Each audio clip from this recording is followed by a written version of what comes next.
Det startede med, at jeg fik udslæt på min ryg, og så begyndte det at klø.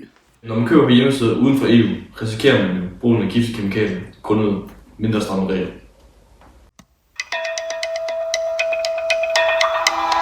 Hej og velkommen til Kontant. I dag skal vi undersøge bagsiden af modeindustrien og falske produkter og fast fashion. Lige nu er vi på vej hen til Karl Johan, som har kontaktet os efter en periode, hvor han er blevet svindlet af tøjgiganterne All China Buy og Temu. Her bor Karl Johan.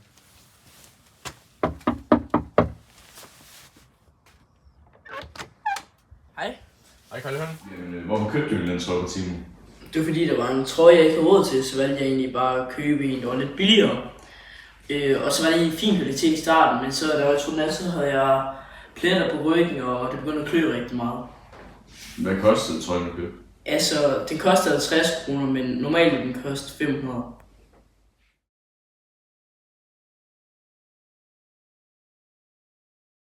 Og for at undersøge lidt mere om kvaliteten, har vi en aftale med Jakob fra Forbrugerrådet Tænk Nu.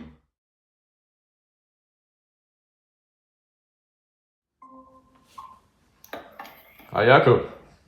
Hej. Går det godt? Det gør det i hvert fald. Godt at høre, godt at høre. Vi havde bare lige et spørgsmål til dig her. Jo. Hvad er konsekvenserne ved køb af falske produkter? Jo, der er jo flere konsekvenser ved det. En af konsekvenserne er, at det er dårlig kvalitet, og derfor skal du jo ofte købe nyt tøj, fordi at det hurtigt går i stykker.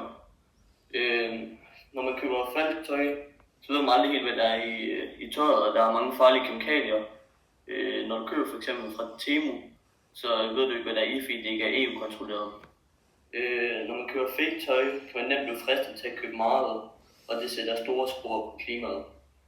Og mange af tøjgiganterne i Kina, hvor børnearbejde, de har dårlige arbejdsforhold, de får næsten ingen penge og bliver tvunget til at arbejde for dem. Tak for det. Selvfølgelig. Du må have en god dag. I år 2023 havde firmaerne Shein og Temu en omsætning på i alt 558 milliarder kroner. Og fast fashion stod faktisk også for 10% af al verdens CO2-udledning. Synes du, det er moralsk korrekt at købe falske produkter? Det ved jeg ikke. Jeg synes bare, at du har fedt tøj til billige penge. Vi spurgte Jesper, ejeren af gruppen Repdanes med over 6.000 medlemmer, præcis samme spørgsmål. Både og. Det går ind på, hvad de skal bruges til. For mit vedkommende synes jeg, at det er rart at kunne købe de sko eller det stykke tøj, som jeg kunne tænke mig, uden at tænke på, at det ville koste hvide ud af øjnene. Har købt Reps siden 2012, og dengang var jeg 17 år.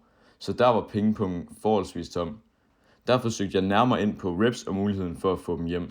Køber selvfølgelig stadigvæk i dag, 10 plus år senere, men alt jeg køber er til eget forbrug. Der hvor den går galt for mig, er når andre køber falske varer for at sælge det videre. For det er i realiteten også ulovligt. Men efter undersøgelse har vi fundet ud af, at han rådgiver unge til salg af falske produkter.